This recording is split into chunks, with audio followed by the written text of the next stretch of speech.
everyone, and welcome back to my channel. My name is Rochelle, and today we're gonna go over a couple of Whole Foods deals, so let's jump right in.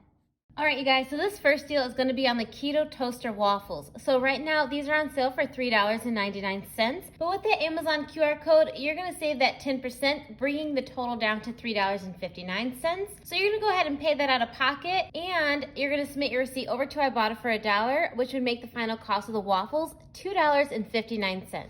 All right, guys, so these are absolutely delicious. So right now, these are on sale for $3.99, but with the Amazon QR code, we're gonna save 10%. So that's gonna bring us to $3.59 each. Now, we have to buy 3 of them for the Ibotta rebate to qualify, so that's gonna bring our subtotal to $10.77. Then, we're gonna submit our receipt over to Ibotta for that $3.99, just making the final cost for all 3 of the egg bites just $6.78.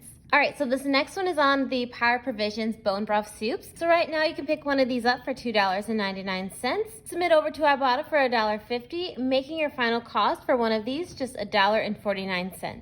All right, guys, so now for some dessert, we have a great deal on the Bubby's Mochi. So in order to get the Ibotta rebate, you will have to buy 3 of these. So you're gonna buy 3 of these at $1.49 each. You're gonna pay $4.47 out of pocket plus tax. Then you're gonna submit over to Ibotta for $2.50 back, just making the final cost for all 3 $1.97 or 65 cents each. All right, you guys, so that is it for today's video for Whole Foods. Unfortunately, this week at Whole Foods, it's a little bit slow. So if you guys have any deal scenarios, feel free to go ahead and share those in the comments below. Until next time, bye.